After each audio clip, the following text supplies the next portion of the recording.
Alright, so we're going to be talking about the feet and the ankles, and then we're going to get into the corrective protocols to help sort them out, whether you're dealing with any of these common issues and pains, commonly seen flat feet and collapsed arches, typically a problem when we walk, duck feet, toes turned out, high arches, tight plantar fascia. That's not a problem when you're kind of moving, but it's a problem when you're at rest. We want that plantar fascia to relax and let go. Bunions, which are those scrunched up toes, and that big toe that takes a bit of an angle like that, commonly due to poor shoes, which we'll get into later. Sore and tender feet when you wake up in the morning, and throughout the day, if you're on your feet, they end up quite sore towards the end of the day. Then weak ankles, sprains, and being quite injury prone at your ankles. These are all problems that we can really sort out for you. So it's important we take care of your feet, because these will get worse with age if you don't sort them out. The more time you spend on the feet as your body degrades, you're going to have a tough time. This also leads to injuries at other areas of the body. So if your feet and ankles are dysfunctional, it can lead to problems at the knees, the hips, and the lower back, even up the chain as well. Now, it's important to note that the problem that you have with your feet and ankles can also be because of things in other areas of the body. If your hips are imbalanced and dysfunctional, or thrusting forward, then you could have problems with the feet and ankles. So we'll cover all of that as we go. But what's important is that you fix your feet, and I am going to show you how to do that right now. Right, so how to get out of pain. When we've got dysfunction at the feet and ankles, this is the correct protocol we can go through. What we're going to start with is releasing certain areas of the feet, the ankles and the calves. Then we're going to go into stretching, activation, integration. So I'm going to take you through each of these steps nice and steady, and what you're going to need is a foam roller and a mobility ball, right? So that could be a hard ball like, a baseball. This is a little bit too big. Something like this will do just fine. A soft ball or a ball that is a bit too big and squishy, that's not going to help you out. So something around there. Great, let's get into it. We are going to start by rolling out the plantar fascia, which is all of this tissue on the sole of your foot. Now, we're going to go from the ball of the foot all the way down. We're going to avoid the heel. That's not going to help us to roll the heel.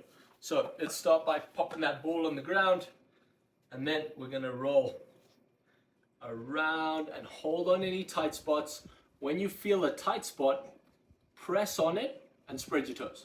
That allows that area to widen so you can really get in there. Now, you can apply pressure with your hand as well if you can handle it, and hold for about 30 seconds on the tight spots. After 30 seconds, you'll really feel that tight area relax and let go. Okay, that's stopping the neural drive and stimulus to it, to tell it to be tight and to tell it to contract. That's now relaxing. So you're going to pick a couple of spots. Below the big toe is normally a tight spot. Outside ball of your foot, and then down the middle, towards the inside, towards the outside. Pick 3, 4, or 5 spots that you just hold on, and if they need to release, you hold for 30 seconds, otherwise you move on. Okay, so we're going to do that with both feet. If you are following along with this video, you're going to pause this, do your other foot, and then move on. Right. But the next move we're going to go into is rolling the calves and a muscle called the peroneals, which is this outside of your calf. It's not actually a calf muscle, but it's in your lower leg. So what we're going to start with is putting this foam roller on the ground. You're going to straighten both legs, and you're sitting in a long sit. Right in the middle of your calf, pop this foam roller down, and we're going to start on the inside. So hold on the inside. If that's tender, you're now just going to hold in the middle of the muscle, in the belly of the muscle. Just hold. You don't need to roll up and down the muscle. Hold in the belly. If you can handle it, put the weight of your other leg on top, and now hold. And wait that 30 seconds for that muscle to stop being stimulated, relax and let go. Okay. After that happens, and you feel the release, to know that you are released sufficiently, you're going to flex and point your toe 15 times. If you can do that fairly easily without too much discomfort, then you've sufficiently released that inner calf. Then you're going to move to the outer calf and repeat the same thing. Just stay in the belly of the muscle. You can move up and down a bit, but the main release happens in the belly of the muscle. Hold, wait that 30 seconds or so. If it's not that tight, you're going to put the weight of your other leg on. Okay. And then once that 30 to 40 seconds has passed and you've had that release, then you flex and point your toe to see that it has been sufficiently released. Okay. Now, what we're going to do is roll onto that peroneal. So if you go on the outside of your knee, there's a little bony protrusion there. Right below that bony protrusion on the outside of your shin, you're going to find that peroneal muscle. Now, the belly of the peroneal is higher than the calf. So you're going to go up a bit and then onto the outside of your shin. Now, if your peroneals are tight, this is going to really be quite tender. So sit and hold. Apply pressure with your hand will probably be good enough. To apply pressure with the leg is probably a bit too much for those of you who are tender here. So just apply a bit of pressure. Wait that 30 seconds. Now for those 15 reps, you're going to curl your foot in, all right, 15 times. In and out, in and out. And if you can move that muscle for those 15 reps without too much discomfort, then you have sufficiently released that area. All right, guys, so again, pause this video. If you need to move on to your other leg or you need more time on your calf, you can do that now, right? But the next move is a hand-foot hug. Now, this is a release. We're going back to the foot, but it will release the rest of the lower leg, even up the rest of your chain, because the feet are this sense organ that control tension up the rest of the body. So when we decompress the feet, we get benefits everywhere else. But this hand-foot hug is amazing. You're going to sit cross-legged. If you can sit cross-legged here, fine, but you might have to lean forwards to your foot and put each of your fingers between each of your toes. So we've got 4 fingers, excluding your thumb, between your toes. Okay, now you will need to slowly work your way between them. And what you're going to do is hug your palm to the sole of your foot and just squeeze nice and gently.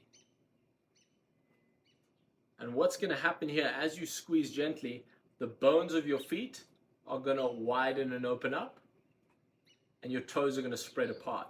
Now, this little move, you need to do for a good period of time to get the benefits. 90 seconds, even 2 to 3 minutes, guys. Now, it might seem insignificant, but this is a very powerful, beneficial move here. Allow your foot to widen and open up. This is very gentle, right? But getting everything to relax and open up in your feet has huge benefits. You can work your toes round and round. If you have a bunion and your big toe turns in, gently grab your big toe and do a little circle with it, right? Push on your pinky toe, get a little more width in your pinky toe, okay? Your toes are supposed to be nicely spread out, and we're going to work our way back towards that. All right, guys, so that is the release portion of the foot and ankle corrective exercise. So we really focused on the feet. We went up into the calves a bit, but really we prioritized those feet. We're now going to go into the stretches, all right? And we're going to stretch different areas of the feet and then up into the calves. So with the first stretch, what we're going to do is called a toes tucked crawl pose. So we're going to get into all fours and tuck our toes under like this. Now, the goal is to get the ball of your foot down to the floor. So your toes are bent under. Your toes are designed to bend like that, but be gentle with them. They might not have done that in a long time. Okay, so your toes are tucked under, then you're slowly going to work your hips back, back, back, reaching your hips and heels back and up.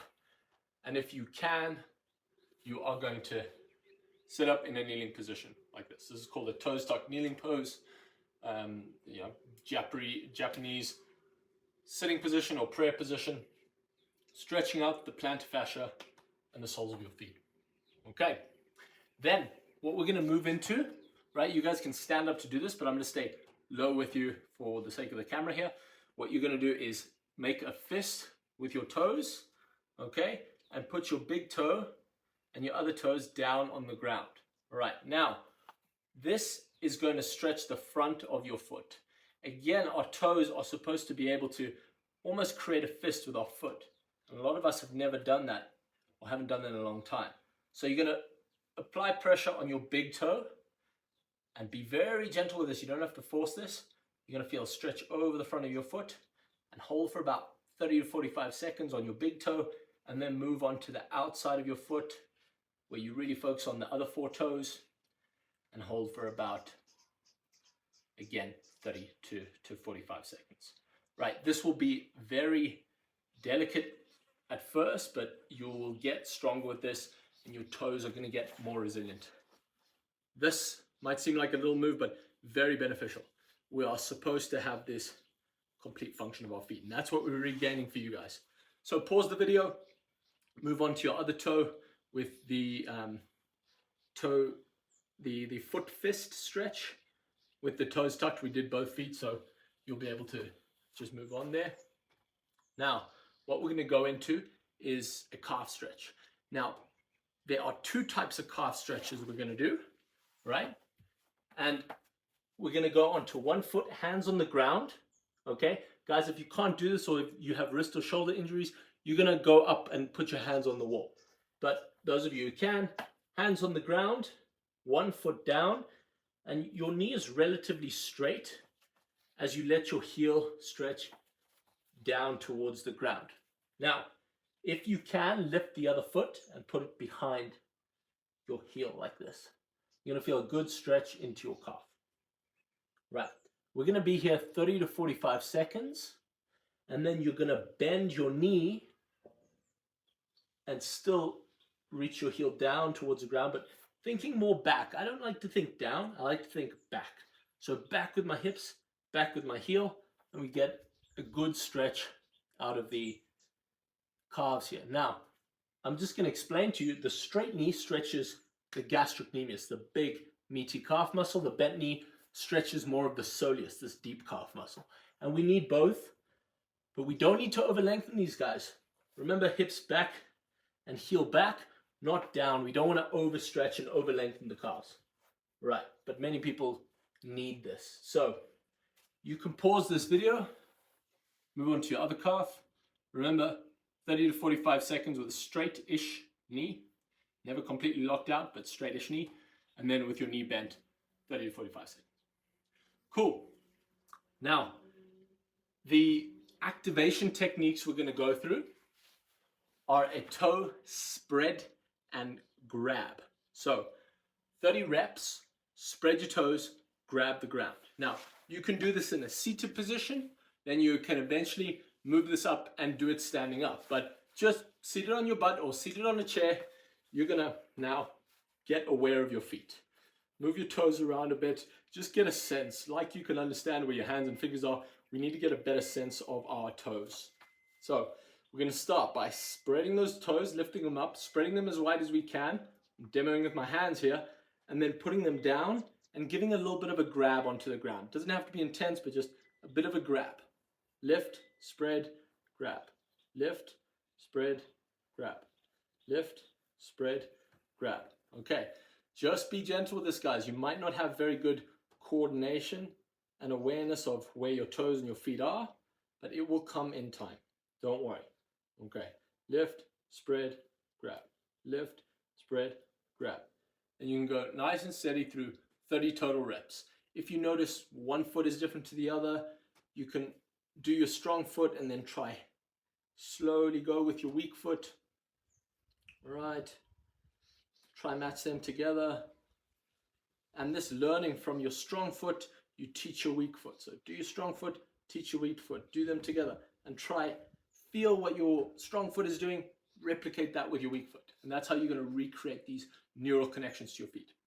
So many people just don't have these neural connections to their feet anymore. It causes big problems. Right. So we've done the 30 spread and grab. Then what we're going to do is thumbs up. Thumbs up with your feet. All right. For the rest of your toes are down, pressing into the ground, and you got your big toe up as high as you can. Okay, then you're gonna swap big toe down and the rest up.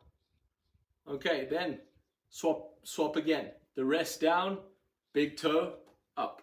All right, for some of us, this is going to be very difficult at first. But what I want you to try do is 15, let's say 20 to 30 reps. Big toe down, big toe up, big toe down, big toe up, big toe down, big toe up. Okay, and you're gonna feel a lot going on. Even your calves, your ankles, they're gonna get a little bit tired as you start using your feet more and more. Just like when you use your hands, your grip strength has a lot to do with your forearms, right? And your wrists, of course. Okay, so thumbs up, thumbs down, thumbs up, thumbs down, 30 reps. All right, then a foot fist, guys. Heels up. You're just gonna curl all of your toes down, like make a fist, then release. Make a fist, then release. Make a fist, then release. Make a fist, then release. Okay, so that's just getting this coordination and awareness of your feet back. Now again, guys, I've done these from a seated position. You can do them from a seated position, but you can also do them standing up. Okay, and there's not too many rules here, guys. You can do 1 foot at a time. You can do both feet. Play around with it. I'm guiding you towards better awareness of your feet and ankles and your body. I'm not telling you exactly you have to do this amount of reps. Just get moving and follow these principles and these moves. Right, now this is the important part. Integration. We have released the feet, we've released the ankles. There is a new balance that we now have at the feet and ankles. After we've done corrective exercise, well, we've found a new balance, but it's delicate right now. And if we just go and move the way we've always moved, it will go back into what it always was. And you might end up with those sore feet and those ankle problems again. What we need to do now is integrate this new balance into our movement. And the most powerful way to do that is through the crawl. Then we move up to kneeling and then up to a standing position. So I'm going to take you guys slowly through this. Crawling, kneeling, and then up to a standing position. Right, so this position we were in earlier when we stretched out the plantar fascia, but we're going to go back, tuck the toes, okay, hands on the ground, hips below the knees, hands below the shoulders, okay, and just to show you here, my hands are about as wide as my shoulders, my knees are slightly wider than my hips, okay, toes are tucked, heels slightly out, not heels in, heels out. Okay, and if you look at your feet, all right, you're trying to get the ball of your foot to the ground. Right, if you can't, that's okay, just do the best you can for now. Now, what we're gonna do is rock back into the hips, okay?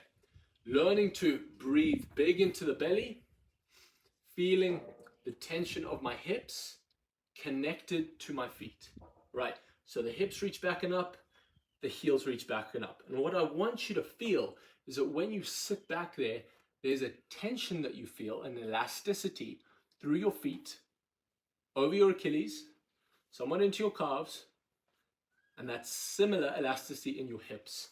And I just want you to bounce there, right?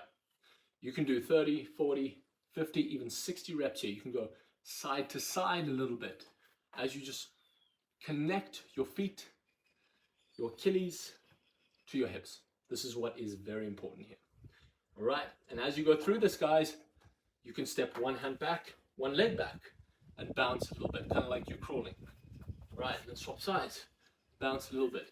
Okay, boom, boom. And there, through the crawl, we're now integrating our feet into our movement.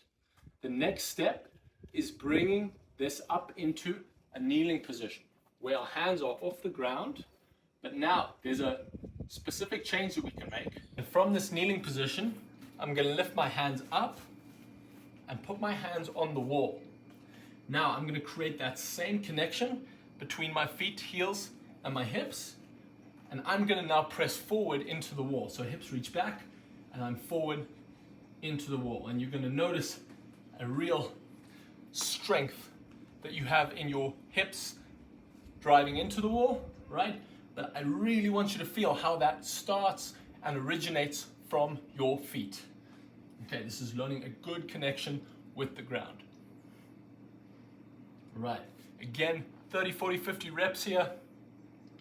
And then what we're gonna do is lift one foot up, right? And you can see now, instead of being supported by this knee, I'm now just on this foot, so I'm really gonna connect this foot and this hip, pressing forward and into the wall. Again, guys, 20, 15 to 20, even up to 30 reps here, focusing on this leg. Then, of course, you can swap sides, hips and heel reach back, loaded from the back side, pressing forward into the wall.